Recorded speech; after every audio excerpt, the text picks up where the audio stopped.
Hi guys, it's Sachumano. How's everyone doing? Good, good, good. I hope.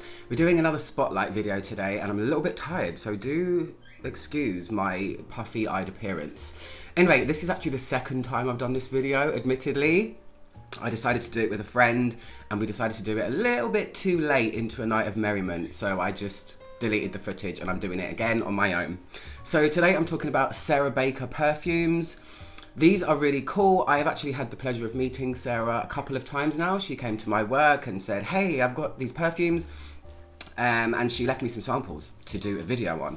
It's way overdue as it is the second time. So Sarah, I'm really sorry. I do get to things eventually, but you know, life be crazy sometimes. So, yeah, so she mentioned that she had a perfume called Jungle Jezebel and I said, oh cool, I'll look it up. And then when I looked it up, after the fact, I realised I had seen this perfume before because let me tell you, once you see it, you can't forget it. But anyway, there are 7 fragrances I have here. I have samples of all of them. I have skin tested all of them as well. So today I'm doing it on blotters. So there are 5 of them that are currently available and then 2 that are coming out this year and are currently available in 9mm sprayers for the moment. One of them is my favourite, so I am waiting for that one to come out in bottle so I can maybe get one. So, bit about Sarah. She comes from a fashion background. She's an American lady who now lives in London, my hometown. And she came from fashion. She's an artist on many levels. And then she started delving into perfumery and she studied with, I think, did it say art and olfaction, Sarah, in LA? And she has collaborated with various perfumers to create these fragrances. So the fragrances, her background is reflected in the fragrances. They are named, they have kind of double meaning for a lot of them. They're firstly named after different textiles or fabric patterns and also reflective of a place. So we'll go into them and I'll tell you how they smell. I can start by saying this brand is fun. It's a quirky brand. It's not one of those serious, you know, pour in a black bottle. There is an element of fun and whimsy to them, and that's kind of my favourite kind of brand. I love that. So currently they come in 50ml and they're 120, apart from Jungle Jezebel. Jungle Jezebel is 150 because it is in a handmade bottle of craziness that I will show you because Sarah very kindly had her assistant make me one. And I'm not sure if Jungle Jezebel will become a permanent fixture. Maybe in a normal bottle like the rest of Sarah's perfumes, or if it's totally limited edition. Anyway, let's start. So we're going to start with the first one. It's called Greek Keys. I didn't even know what Greek Keys were, and then I looked at the pattern on this sample here and realised it's around the top of my shower. How unobservant can one person be? So Greek Keys is a pattern. I've seen it on clothes before. I've seen it in Greece as well. And this one is about, obviously, the Mediterranean. It's about the high life. It's about being on a yacht on the Mediterranean Sea, having a sexy person just bring you drinks all day. You know, the perfect holiday thing to do. And let me tell you the story and I'll tell you the notes as well because I've got access to Sarah's website, so it's a good reference point. This is one of Sarah's first 2 perfumes, and a lady made both of them. Ashley Eden Kessler is her name. So it says, experience the luxury of a sun-kissed Mediterranean super yacht. With a warm breeze in the air and a blue horizon on the eyes, a bikini-clad man, is that a man in a bikini? With a gold medallion nestled in his chest hair is serving refreshing drinks and you can smell his glistening skin as he passes. Guess he's one of those Greek Adonis guys with a hairy chest. So the notes are pink grapefruit, lemon, mandarin orange, elemi, rosemary, and then you have a bunch of molecules here. You have cologne, hedione, cetalox, floral ozone, and then you have cedar, vetiver, oak moss, and coumarin. So let me quickly talk about the molecules here because they're very apparent. Cologne is the molecule that was responsible for all of those aquatic fragrances that burst onto the scene in the 90s. Things like Cool Water, Acqua di Gio, I guess like Issey Miyake, L'Eau de Sea, things like that. It's the molecule that's responsible for aquaticness and sometimes melon and things like that. You've also got hedione. That one is a floral molecule. I have smelled that one. To me, it smells like lilies, but some people say jasmine. whichever your interpretation of it is, it smells like a transparent white floral kind of smell. And then Cetelox is, I think, another name for ambroxan or ambergris. So it's another thing that gives that sea-like smell. So cologne is more, I guess, ozone aquatic. Cetelox is more like the ambergris sea sort of smell. And I can smell that feeling immediately. This one does what it says on the tin. There's a slight bit of citrus here, but really it's centered around this almost abstract, I'm sitting by the seaside kind of smell, and I really like that. Coumarin, I don't know. Coumarin is like curing hay. It's quite a sweet note. And oak moss I don't smell, but it definitely smells salty. It smells a little bit floral, and it smells a little bit citrusy.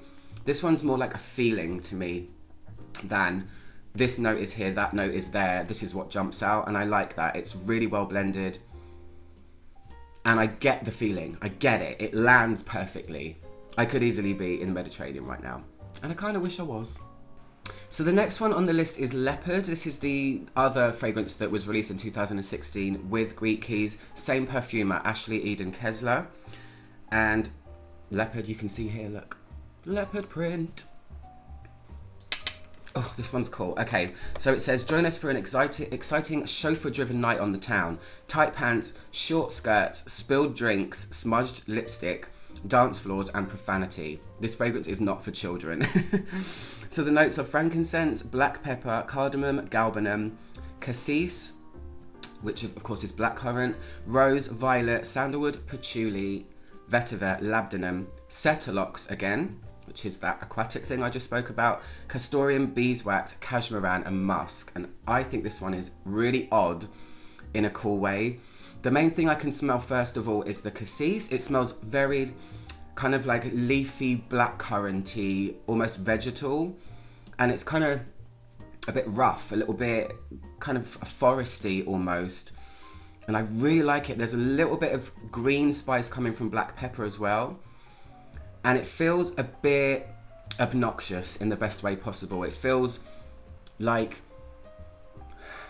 there's something dirty here as well. So it's a little bit one of the, I guess like a sordid type smell, but it's mainly fruity at first. I like it. It's fruity with an edge. So it's not a sweet, pretty, fruity thing. This is, you know, you have patchouli in here. You have castoreum, which is like a leathery note. And I like it. At first it's pleasant, but the dry down does go a lot more skanky, but I will revisit them as we go along. So the next two are made by Sarah McCartney. She is the lady behind 4160 Tuesdays or 4160 Tuesdays. I have smelled quite a lot of her perfumes. And I'll do Lace because Lace is my second favourite of the bunch of Sarah's perfumes. I really like this one. Ooh. Oh, this one is really, this is easily the prettiest one of the bunch. As you can imagine, it's called Lace. So it says, after sunset, you might retire to a candlelit boudoir while the sea breeze gently billows the curtains of an open window. Satin sheets, lingerie, Stevie Nicks playing out of the bedside cassette tape player. So the notes are musk, coconut, hedione again, which is that floral molecule, ambroxan. Ambroxan is a tough one to describe. It's almost like silvery, woody, metallic sort of smell, and it gives fragrances quite a lot of volume. Then you have vanilla, then you have cologne again, jasmine, and cedar. So yeah, Sarah McCartney. This one's lovely. It's really fluffy, as you can imagine what a perfume called Lace will smell like. It's fluffy. I can get a gentle whisper of like fluttery coconut and vanilla mixed together. It's really soft, it's really pretty, it's almost like velvety, even though it's called Lace, but it's got that kind of gossamer, serene-like feeling that you get from certain vanillas, but this has got coconut added in there as well. I don't smell jasmine in here, and I don't smell anything floral from, say, hedione. It's really about musk, coconut, vanilla, but done in a really nice way. I like it. I could sniff this all day, and it's really nice on skin as well. Really subtle. It lasts a long time, but it's one of those subtle, gentle, pretty things. It's something that I would wear to bed, and I think that's what the description says there. candlelit boudoir. Yeah, bedside, all of that, definitely. So the next one is Tartan. Let's smell this one. I need to remember to look in the camera here. So this one, Tartan, this is about Scotland, of course. So it says, a fire is roaring in the library while you savour a glass of Macallan Lalique, all nestled into a tartan blanket. Warmth and refined heritage envelop you as after a walk with the corgis through mossy ruins in Scotland's Highlands. So the notes are Virginia cedar, Atlas cedar, cedar moss, bread, leather, hops, tobacco, Buddhawood, hedione. There is a molecule in every single one of these fragrances, jasmine, tea, and labdanum. So this one, to me, smells like lavender, and I don't know why.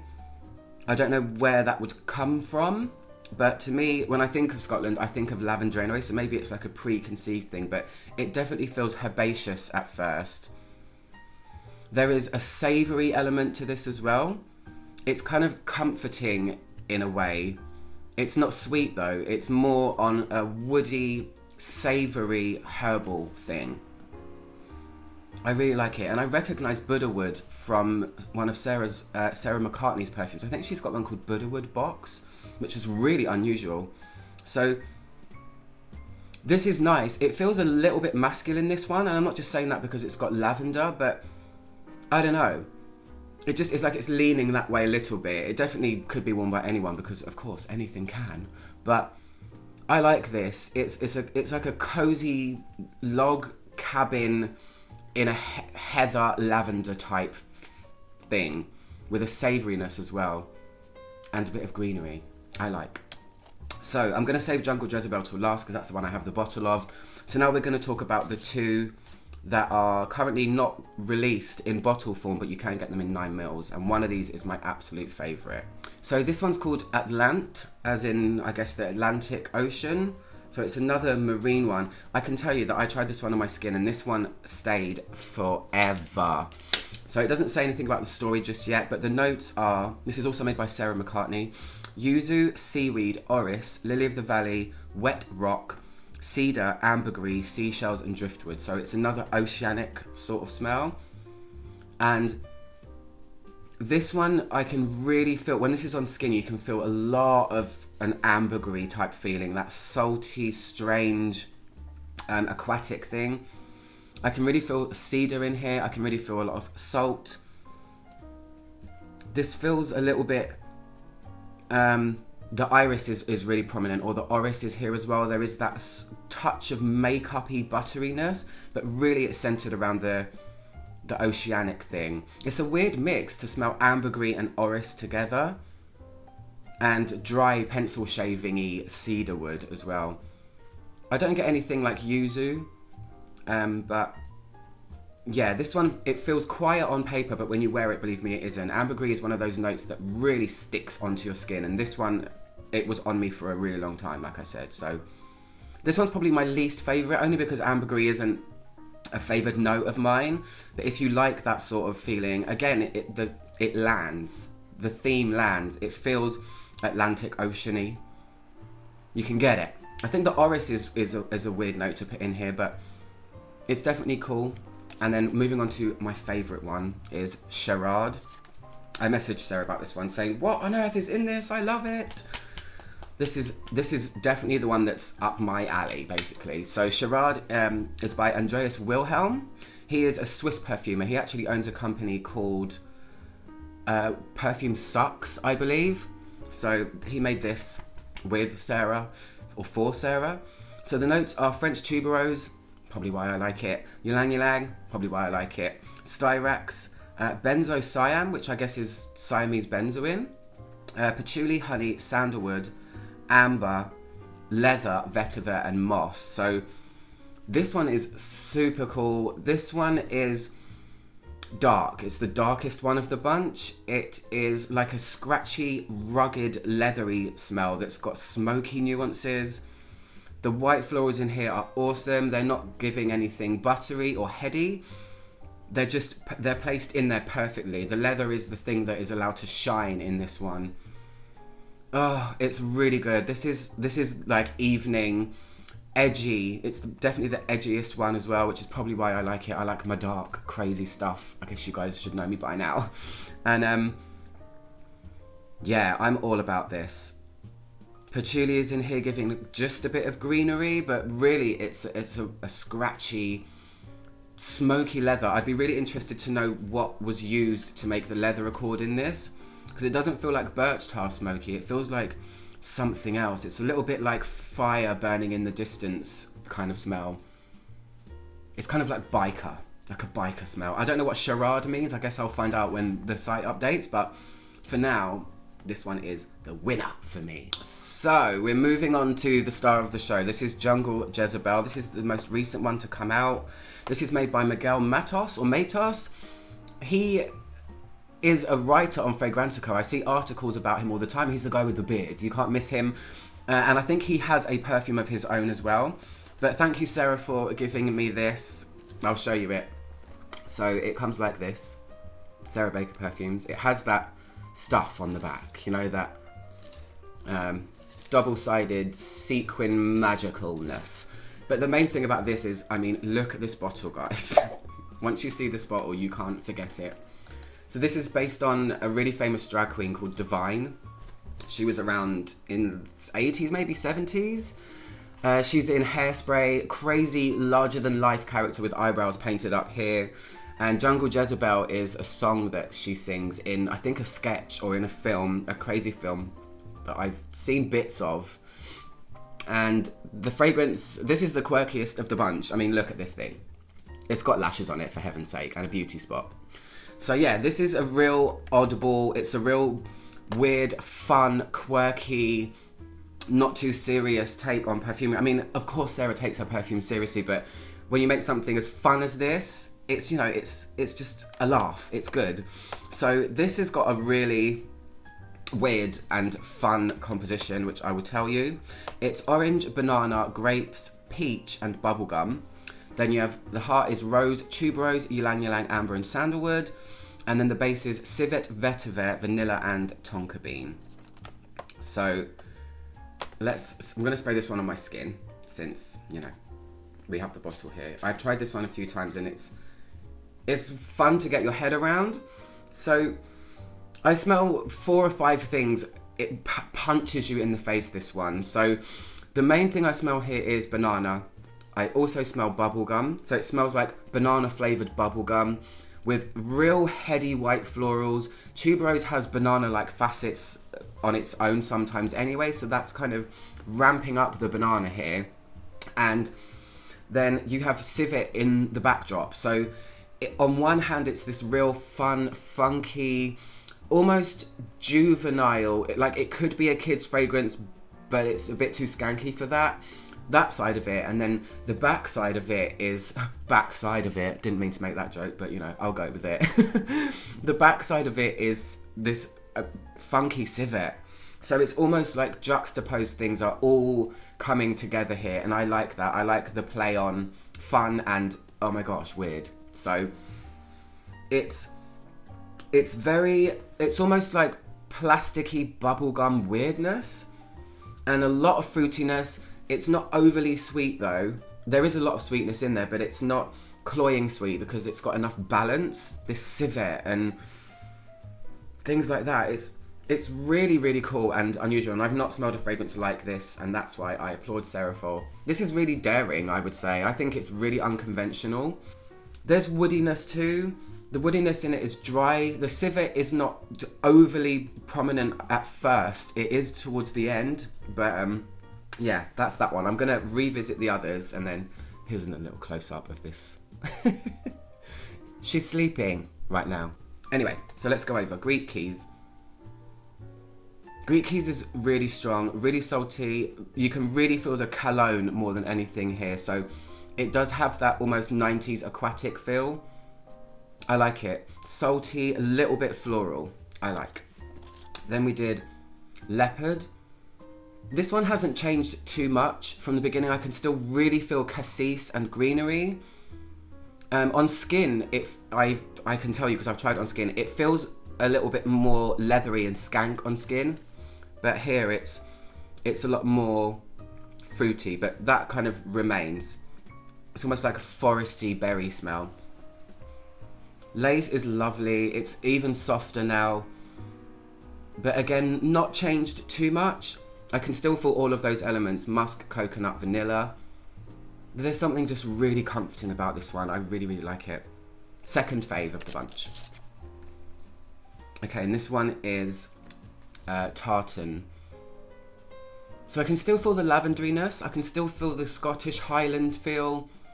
The savoury part of it is not so much there anymore, but again, on skin I could feel it a lot more. It's quite soft. It's softened quite a bit, this one, and it feels softly herbal to me. It's just a run over, it's just a spotlight. This one is Atlante. Again, it makes me go like that a little bit because it's a lot of the ambergris feeling here. So if you've smelled things like Secretions Magnifique by Atelier d'Orange, I'm not saying it's anywhere near as crazy as that, but the main core of that fragrance has this type of feeling. Salty, sea-like ambergris smell. There's nothing on here. Oh, it's here. Sherrod. The best. Love. This one, again, hasn't changed too much on me, but on skin it does. You have to test these out. This is just a kind of overview so you can get an idea. Just awesome. I love this. Bonfire, leather, some kind of white florals and woodiness. It's just yum. I love this. And Jungle Jezebel. Yeah, the civet really ramps up when you put it on your skin. So if you don't like that kind of skanky civet smell, you might not like this one, but it's definitely worth trying because it's got a lot of elements. It kind of pulls you in a lot of directions. But yeah, it's skanky banana bubblegum. So bizarre. Anyway, that's the end of my video, guys. Second time, I got it done, finally. And again, I'm sorry, Sarah, for taking so long. I do get to things eventually. But anyway, guys, if you like this video, please give it a thumbs up. And I hope you enjoyed virtual sniffing them with me. I'll be back soon for another video. I hope you guys have a lovely day. I'm out from trying to make the world smell better, one video at a time. Goodbye.